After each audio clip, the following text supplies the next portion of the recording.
Hey everybody, welcome to RiverCity-Media. We got a special guest tonight. Of course, I am the Howard Chaney, along with the founder of RiverCity-Media, QB1, Randall Cunningham. Randall, I know you got your orange on today because Tennessee's got a couple of games going on this weekend.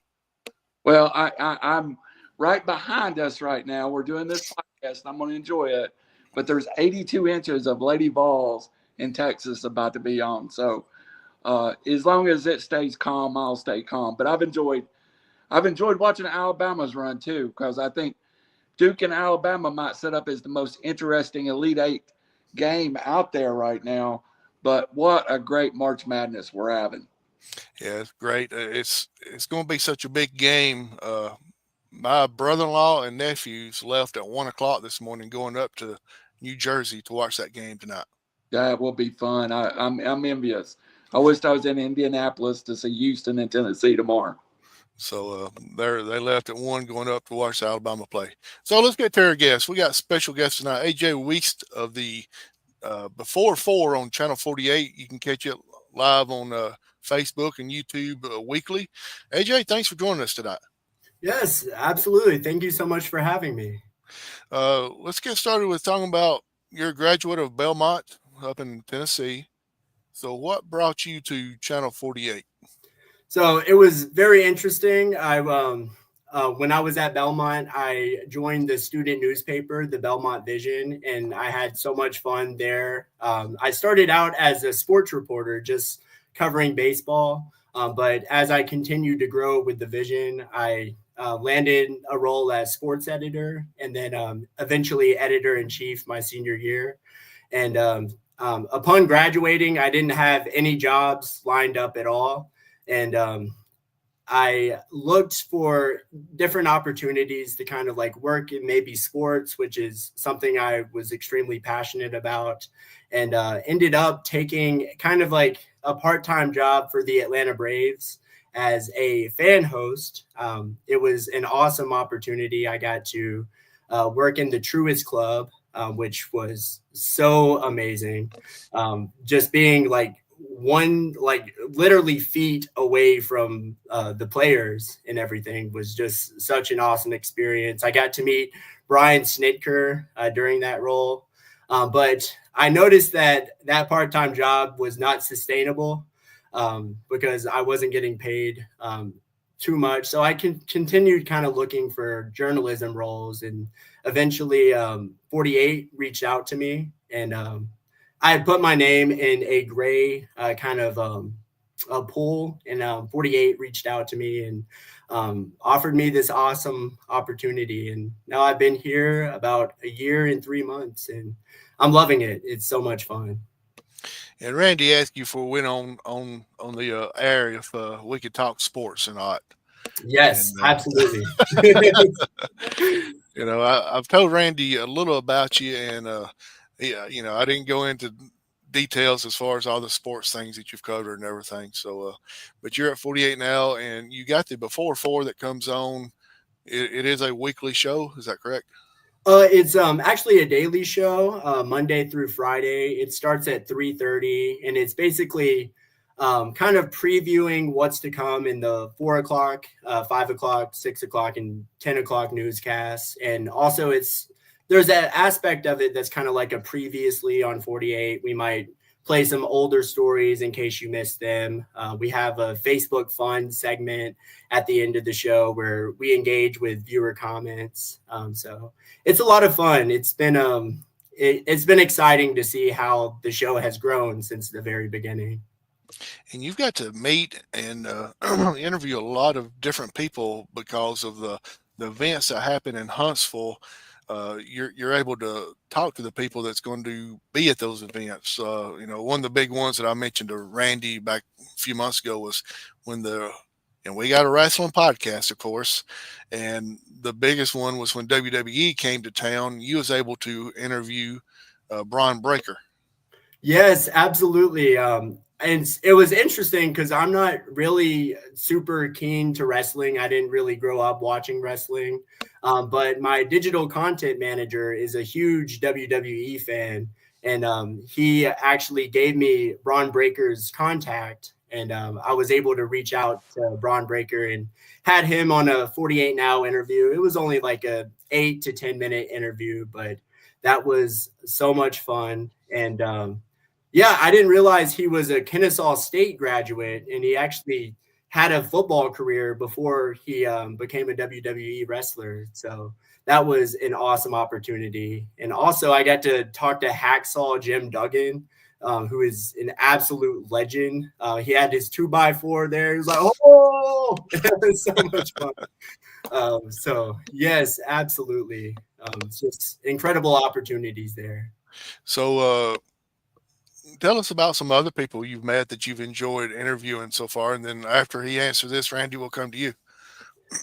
I got to interview David Keckner, and honestly, this was kind of early on. If you're not familiar with David Keckner, he was a cast member of Saturday Night Live back in the old days, and then he became an actor. He's in like Anchorman. He's in, I believe, Talladega Nights. He's in that one, but that one was very early on when I started at 48. That one was very much a fun one. And I love speaking with like musicians as well. Microwave Dave, who is a legend out in the Shoals, has recorded at the Shoals studio. That was a lot of fun. Rodney Hall, another one. So I enjoyed the sports interviews that I do, but I also have found that I kind of like reporting on music and upcoming musicians as well. You know, that kind of goes into we branch. By the way, welcome to the RiverCity-Media family. You never get to leave us. It's kind of like the Hotel California. Once you check in, you can never leave. So welcome aboard and thank you. We kind of divide those lines, sports, music, and try to reach out to different audiences. I want to go back to Belmont. It's such a hidden gem of a college in the state of Tennessee. What was your decision to go to Belmont?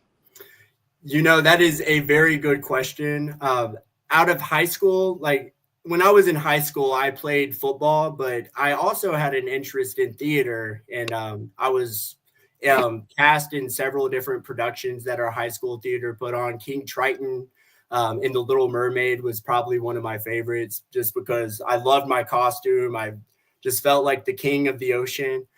So I injured myself. I had a herniated disc my senior year of high school, and I found that I could still do theater. I couldn't play football, so I started getting more invested in theater. And after graduating, I ultimately decided, I was like, maybe I want to try to be a theater major. And I knew Belmont had a very good music, creative arts department. Belmont's definitely known for the music business and for theater. And so I actually went to Belmont as a theater major. And then after my freshman year, I kind of decided maybe theater, it's something I still love, but it maybe wasn't what I wanted to do for a living. So I ultimately switched my major after freshman year and switched to journalism, and just decided to stay at Belmont because you're right. It's such a beautiful campus. It's a hidden gem, kind of in the heart of Nashville there, just south of downtown. And I just found Nashville was a great city to go to college in many ways. Yeah, more ways than one for sure. The whole education, the higher education scene with Vandy and Lipscomb and Belmont has just really exploded in Nashville. There's so many people going from Belmont kind of to success in public careers. Do you find that Belmont was able with the theater program, the media program, to kind of prepare you for that spotlight? A little bit, because you're kind of like in Nashville, you're kind of surrounded by a plethora of talent. Like there is just so much talent, and there's just so much surrounding Nashville. I think a little bit it kind of prepared me to kind of take on this next role. And also the journalism department at Belmont was great. My advisor, Doran Robinson, definitely taught me the keys and the skills to become a good journalist. And had I not had someone like Doran Robinson to be there to assist me, I would not be sitting here on this podcast right now, probably. Well, I'm going to script the Braves for a second and move ahead. I've lived in that area some, and I've lived in the Chattanooga. I personally think you work at one of the finest local news stations and broadcast stations in this region. When you got there, did you find that environment at 48 just for a new guy, was it embracing? Yes, absolutely. I remember my first day at 48. Liz Hurley, who is an absolute legend, of course, our evening anchor. She went up to me and introduced herself, and she's like, "We're so happy to have you here." And I kind of like, I didn't grow up watching 48, but I knew like Liz Hurley was a big deal, without a doubt. Of course, Margot Gray as well. Brad Travis, when I first met Brad Travis, I had heard a little bit about Brad kind of before I started at 48. But yes, I've still, like, every day I get to cut it up with Brad, and it's just so awesome. But I agree with you. Brad, probably one of the most trusted meteorologists and most loved meteorologists in the Tennessee Valley, without a doubt, and maybe even the state of Alabama. But yes, absolutely. And I find, like, yes, it's such a great news station, but what makes it so great is just the community aspect of it. And people really, there's not a whole lot of ego, I've noticed. Like, everyone is willing to step in and help out in any way they can. And that is a thing I definitely appreciate about 48. Well, I'm going to tell everybody a secret. And not everybody do this. I'm in Chattanooga, but when I know bad weather is coming, I'll flip over and get 48's weather update, because what 48 has, I'm going to have in about 2 hours. So I listen to Brad myself, and he's like, "Hey, east of us, pay attention." I go, "Okay, that's me." So right, and just his weather coverage is just so good, because, like, I grew up in the Atlanta area. And yeah, our weather coverage and our local news stations just wasn't as in depth as Brad's. And he pulls up all those graphics like I would never even think about a meteorologist pulling up. And he definitely keeps you in the know, without a doubt. So any case of severe weather, Brad is 100% the guy to tune into. all right, the next question, it's going to deal. We're going to find out what your personality is, AJ. We're going to know. Growing up in the Atlanta area, living in the Nashville area, now in the Huntsville area, which has the worst traffic? Oh, Atlanta, 100%. 100%. Nashville was pretty bad too, I'm not going to lie. A lot of really bad drivers up in Nashville, I also noticed. But yeah, without a doubt, Atlanta, I mean, you could be in Atlanta and you would think it's just 15 minutes down the road, and it's like an hour and a half. Like, you could be in Atlanta and still be an hour away from Atlanta. Yeah, 285 is a disaster. 78 or 75. Oh man, yeah. I'm taking an Uber if I have to drive in Atlanta again. I always tell everybody of my stay in Atlanta, where I could see the AT&T building. It took me an hour to get there every day from the hotel, and that right is true. After 4, a unique kind of program. Do you think it's kind of a roadmap for other stations, because you are able to come before the regular newscast, and it feels like you almost set up the newscast with just some lighthearted things and some serious things. It's a unique flavor, let me put it that way. Yes, absolutely. It's kind of like we're previewing 48, but also we want to have some lighthearted stuff. And a thing that makes kind of Before the 4 in streaming unique and separate from the newscast is the ability to engage with the viewers and the audience in real time.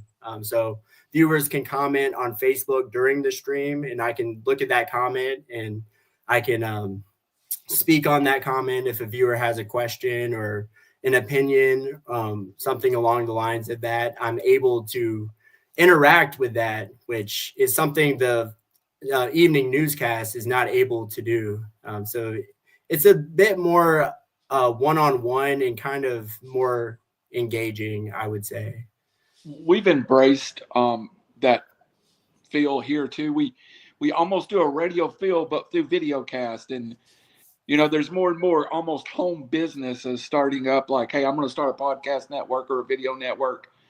You have the advantage to having 48 media behind you. Do you think it helps, or do you still have to kind of do the man on the ground, boots on the ground promotion with your program?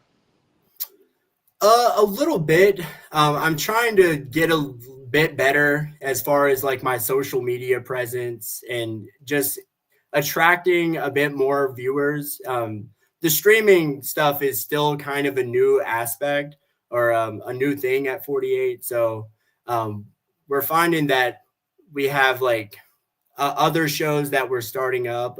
I think Weather Extra is our latest example. Brad Travis at 9:30 will hop on Weather Extra, and he's able to interact with viewers, and he's able to pull up some interesting video that maybe he saw throughout the day. Yesterday, he pulled up in his Weather Extra stream, he pulled up a brush fire that he saw in Limestone County, and he was able to talk about that. And if viewers had questions, they were able to do that. So we're still kind of in the early stages of promoting our streaming, but I expect it to only continue growing and continue to have more promotions and stuff like that. So yes, sir. It's incredible how it can grow. I mean, I tell people we got 1.1 views from my kitchen table, and that's the truth, and that's the way this media works today on Facebook and YouTube. Howie, I'll come to you after this question, and this is one I'm going to throw him for a little loop for, I hope. Folks that doesn't know how good Belmont basketball is and how much of a presence they have in Nashville, tell us a little bit about Belmont sports. Yes, absolutely. It is kind of like football, I would say, is my favorite sport. So it was kind of interesting. I went to Belmont. Belmont has no football team, but what we do have and we take a lot of pride in is basketball, without a doubt. Rick Byrd, obviously an absolute legend, really put Belmont on the map. And then now we have Casey Alexander. I'm a bit upset about this season in the Missouri Valley Conference tournament. We lost to Drake, who Drake upset Missouri in the tournament this year. So that was good for the MVC, I think, and good for mid-majors. But you don't really see one thing that is kind of upsetting. The Missouri Valley Conference only has one bid, so whoever wins that conference gets in. So it was kind of disheartening to see us fall short to Drake like that. But yeah, typically Belmont is always trying to compete for a tournament or a bid to the NCAA tournament. And yeah, covering Belmont sports was just so much fun, just being on press row and talking to different athletes, different players. We had Will Richard, before he transferred to Florida. He was originally at Belmont, so it was so much fun. He didn't really stay long at Belmont. He just played his freshman season and then transferred to Florida, and now he's doing huge things for the Gators. And yeah, we get to see players like that. Cade Tyson was another player, and he was such a cool guy. He was. I had a lot of fun hanging out with Cade Tyson and getting to interview him, but also covering Belmont baseball. Baseball is another one of my favorite sports. Of course, that was also a lot of fun as well. But yeah, Belmont definitely, our pride and joy is basketball. And it was upsetting. I didn't get to see Belmont make the tournament while I was a student at Belmont, but I saw the women's team. They upset Oregon my junior year. Destiny Wells, who is now of Tennessee Volunteer. She was injured this season, though. She was great. She was my classmate. She was so much fun to talk with and hang out with.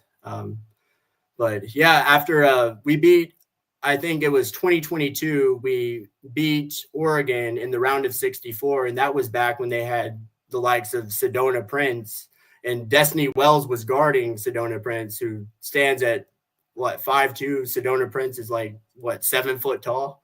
Yeah. So that was, and we fell short to Tennessee that next round in the women's tournament. So that was awesome. I got to go to Knoxville and see us upset Oregon. So honestly, that was one of my highlights of my college career, I would say, getting to see Belmont defeat Oregon in the tournament. You know, the state of Tennessee has quietly became a basketball heaven. You have Belmont, and of course, my UTC Mocs in the NIT semis right now. Lady Vols in the 16, but you also have Memphis and Vandy, and then you have a plethora of Belmonts and Liscombe that's capable of beating anybody any night. He was talking about Coach Bird. Coach Bird had a chance to come to Knoxville and politely declined. So that's how much, you know, he thinks of Belmont basketball. So I've always been a fan and always enjoyed Belmont school. Go ahead and take it away from me, or I'll talk about Belmont all night. So, AJ, covering the sports for Belmont, was you? I know you said you went to the Knoxville and covered that with them against Oregon. Was you able to go on the road a lot and cover a lot of the sports teams? Honestly, I was not on the road too often. I did get to go before we switched to the Missouri Valley. We were in the Ohio Valley Conference, and I was able to go up to Evansville and cover the Ohio Valley Conference tournament. That year, the men's team lost to Morehead State, who had Janai Broom at the time before he transferred to Auburn. So that was a super close game. It went down to the last split second. But yeah, Belmont fell short. But no one was beating Murray State that year because Murray State was stacked. Their starting five was unstoppable. But that year I got to see the women, and it was actually that same year, kind of before they defeated Oregon. The women's team just dominated their way through the tournament. So I got to stay up in Evansville for a couple days, reporting on the OVC tournament, and then traveling down to Knoxville. That was my other kind of opportunity there, but was not on the road super often. Mostly covered the home games, and then I would watch the teams play if I was covering or writing up something for the Vision. I was kind of just doing it at Belmont while they were on the road. So let's go back to someone that you and Randy mentioned a little bit earlier. Brad Travis does a fantastic job. We had some potential storms come through a couple weeks ago. You being on the digital side of it, him being on the TV side, how does all that work together to get the information out to the viewers? Yes, that's a really good question. So we planned ahead of time. We kind of, I want to say like Tuesday or Wednesday that week, when we knew the threat of severe weather was expected to be moving in this weekend, we planned and we're like, we're going to have every single digital person working. We're going to have digital covered throughout the weekend to make sure that our viewers are not left in the dark as well.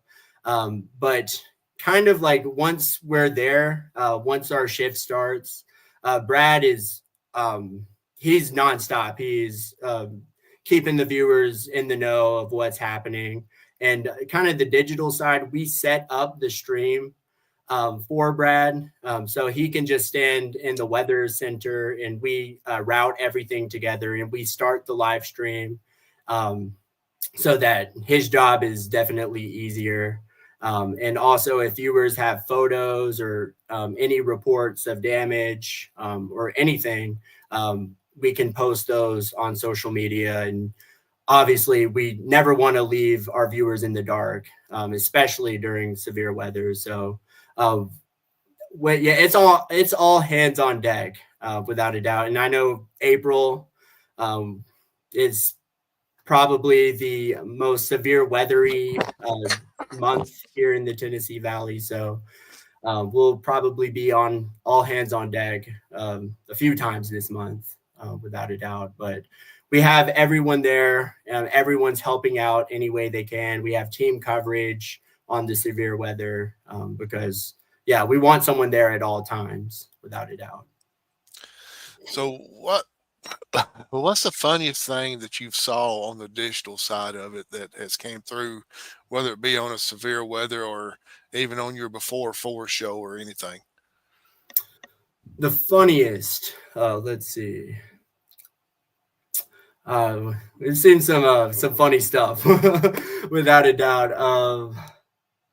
I don't. It just honestly just kind of like Brad is a very funny guy. Like he cuts up all the time. Like he's very he's a very funny guy. He says some funny things, and he's also, and just everyone in the newsroom, I would say, is just we get along and we have a good time. Like we work hard, but I would say we also when it's appropriate to do so, we also cut up and we have a good time. So I'm not really thinking of something like that sticks out as the funniest thing, but let's just say I'm laughing a lot at work. Hey, Howie, I just think a question here. Has anybody ever walked up to you and introduced themselves to you, and you were just like, oh, wow, this person, I know who this is so well. So have you ever had that moment where they went, hey, I'm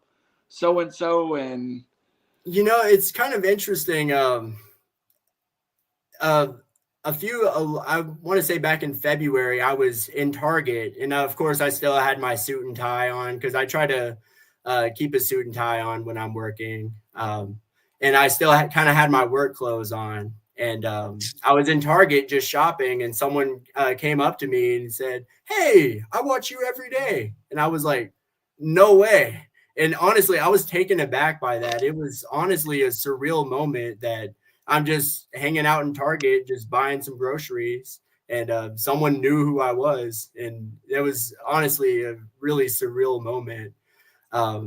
So, yeah, that's really kind of been the only example thus far. But yeah, that was interesting. It was surreal.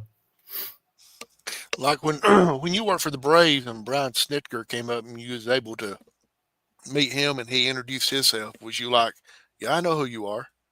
Oh, 100%. Yes. I definitely knew who Brian Snicker was, but he was just another guy. Honestly, I didn't really think too much of it. I'm just like, yeah, that's Brian Snicker. And also, like when I was working at the Braves, like being in the Truist Club, you would see like Chipper Jones. He would just walk in from the Delta Club and just like he wasn't like trying to hide anything. He's just in a shirt and blue jeans. And I would always like one of the things that we kind of had to do. We had to watch for wristbands. If they had access to the Truist Club, we could open it up and open up the door and let them into the Truist Club. Chipper never had a wristband on. Like I knew who Chipper was, and he's coming into the Truist Club. But it's just kind of interesting that like Chipper Jones, he just walked willy-nilly around Truist Park, and a lot of times like people wouldn't even like kind of recognize him, I guess, or like people are kind of on their phones, they're busy, they're eating. So I guess they don't really notice that that's Chipper Jones right there that we just let into the Truist Club. But I would see him a lot. Him, Andrew, who else? So many different people I was able to kind of just see. Arthur Blank, he came into the Truist Club one time, and this was before their first game, their week 1 game against the Carolina Panthers. And I said, one of the fans who was there wanted me to take a picture of him with Arthur Blank. And so I was like, absolutely. I took his phone, took a picture.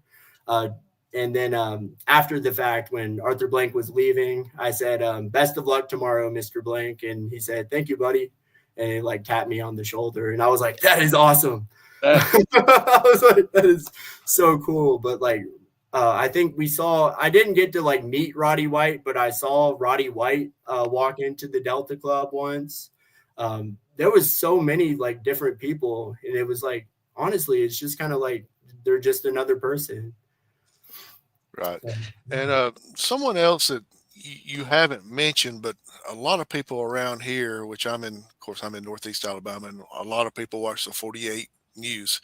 One person you didn't mention that brings a lot of excitement to their part of the program is Carl. Yes. Yes, Carl is. How is it working with Carl? Because his broadcaster just, it seems like he takes several monsters before he gets on there. Repeat that. What he takes several what? Monsters energy drinks. Yes, he has so much energy. I don't know how he is able to maintain all the energy that he has, but Carl is extremely, extremely passionate about what he does, and you can hear it in his voice. You can see it. Carl is one of the most fun people to work with, and yeah, if you start a conversation with Carl, you're probably going to be talking for about an hour and a half with him because he just has so much to say, has so much energy. You might can get a word in every now and then, but I have an immense respect for Carl Prather and what he does and how he's able to maintain the energy that he has because yeah, after I've worked for several hours, I'm kind of low energy. I'm like, I need a monster. But I don't know. I've never seen Carl holding a monster or drinking coffee. So I guess it's just natural. It's insane. Randy, when you come down for media days for the DeKalb County Media Days, DeKalb Jackson County Media Days, I'll show you who Carl is. So that to see that. Yes, I need to see that. Absolutely. So, how does it feel to be on the other side? Normally, you're the one that's doing the interviews. How does it feel to be interviewed right now? It's kind of interesting. Yeah. I kind of like doing stuff like this, like being interviewed. I don't get to do it super often. My professor back at college, she does this assignment every year where she has her students write an obituary about her life. And she tells people to reach out. You have to have 3 sources that knew Doran. And so sometimes I get Belmont students still reaching out to me to be interviewed. But yeah, I don't get to do or be on this side of an interview super often. So yeah, anytime I can, I got to take advantage of it for sure. Randy, what do you got for the young man? And it's interesting. I enjoy this side. I enjoy interviewing people that maybe are a little off the beaten path. Do you find in your line of work, I know you get celebrities to common folk. Is there a place that you just really enjoy interviewing somebody at? I really like on it, like I said earlier, I really kind of like musicians, especially like Tennessee Valley musicians, a lot of music history in the shoals. And I really enjoyed like the interview that I had with like Rodney Hall and Microwave Dave was another super awesome one. So honestly, I think I'm starting to really enjoy like kind of the musician interviews that I get to do. And that kind of goes back to my time at Belmont. I got to interview musicians all the time because, I mean, you just point at one person and they're likely a musician at Belmont.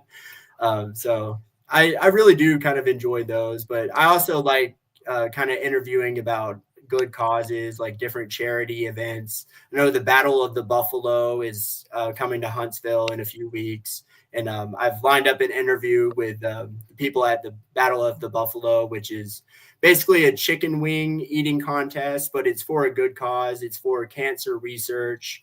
A fraternity at UAH puts it on every year. And I'm really looking forward to that interview and getting to talk to those guys. I enjoy interviewing musicians, and we get a few along the way. I like my sweet spot with musicians are usually those that are just starting to get some public credibility or knowledge, or and have you had the experience yet of somebody you talked to blowing up and you've been able to watch their career? Not really. I guess I could say maybe Ben Shepherd, who was a student at Belmont. He was our star player at Belmont, point guard. And he was my classmate. I got to talk to him every single day, got to interview him on several different occasions. And he was such a cool guy. And now he plays for the Indiana Pacers. He's in year 2 with the Pacers. And it's very interesting seeing Ben Shepherd on TV. I'm like, I remember I sat right behind him in sports finance class back in junior year of college. And so it's kind of cool to see Ben Shepherd blow up. But not too many musicians I've interviewed have blown up quite yet. But you never know. You never know. You don't. Or like us, our number one musician turned into a pro wrestler. I don't know how that happened, but that's what happened here on River-City-Media. That's awesome. When you're sitting down and you're formatting your program, and I know a lot of times I format while we're driving, and I'll think, I would like to get Coach Benefield from Fife, or I'd like to get somebody from the Huntsville Media Market, or I'd like to get, is there any type of formatting it, or is that handed to you? We want you to do this, or we want to do that, or do you have some freedom to kind of format your programming? That is definitely one thing I love so much about 48. I am allotted so much creative freedom. There's really no limits to really who I can reach out to and who I can interview. So I definitely have the creative freedom to reach out to people I'm interested in reaching out to. Alice Cooper is coming to Huntsville pretty soon, and I am in the works of trying to land Alice Cooper, which would likely be the biggest interview I've done thus far. But yeah, I mean, my digital content manager, he just gives me so much creative freedom to kind of, as long as it's like an interesting interview and the viewers might find it interesting, there's really no limits on, and of course, if it's appropriate as well.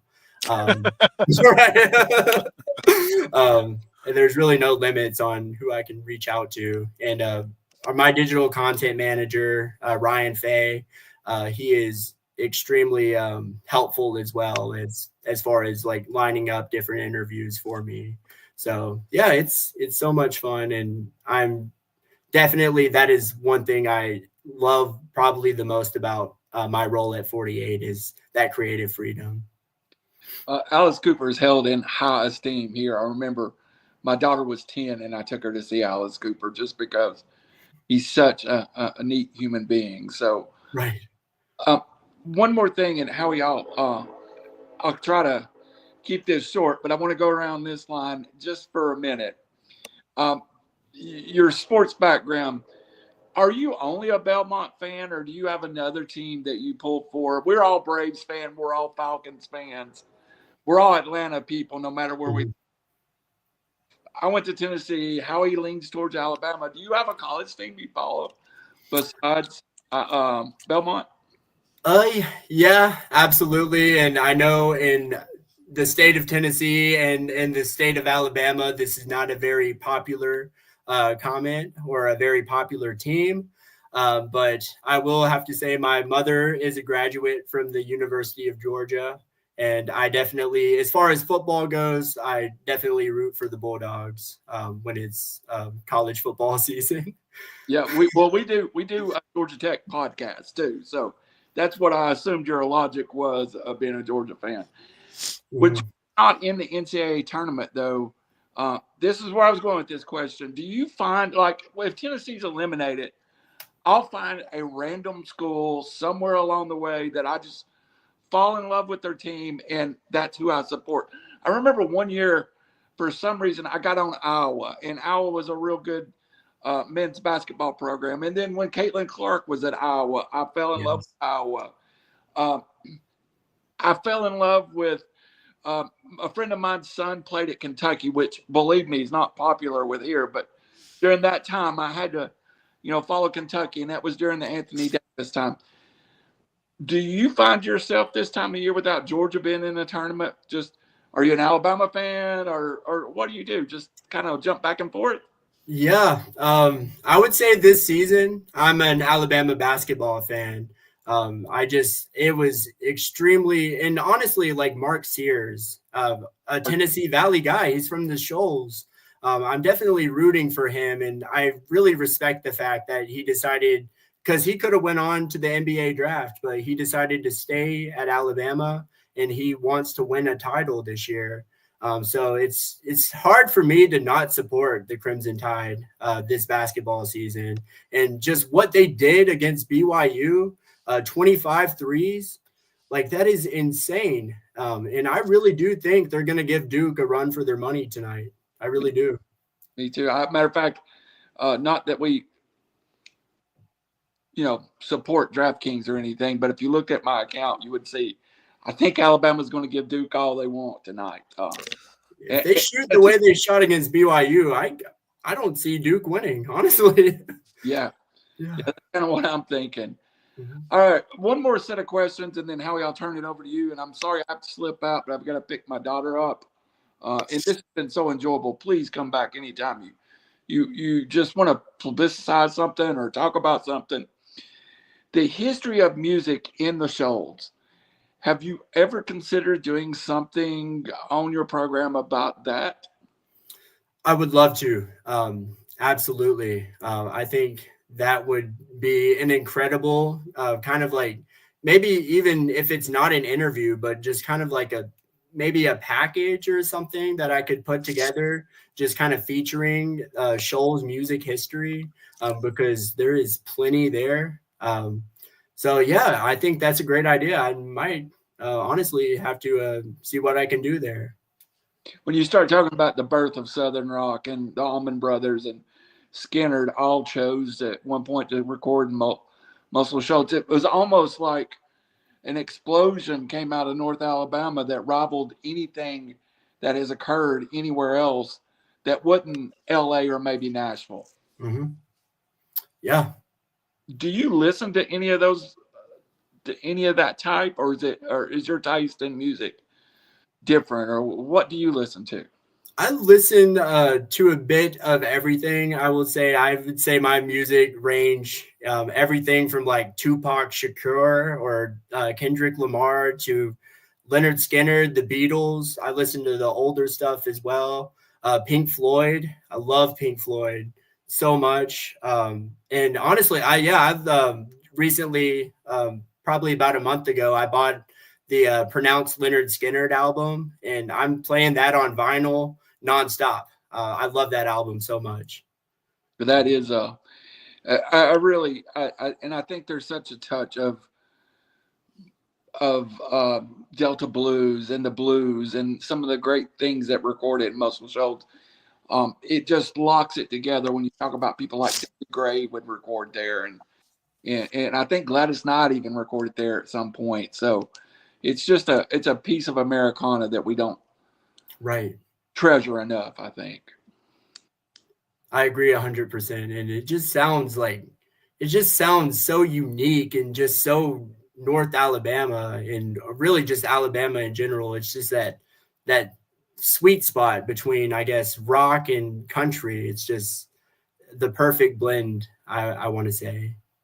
Absolutely. And I grew up on it. Howie, I'll keep him talking about music if you don't take it away from me. And again, thank you so much for your time. This has been a great interview.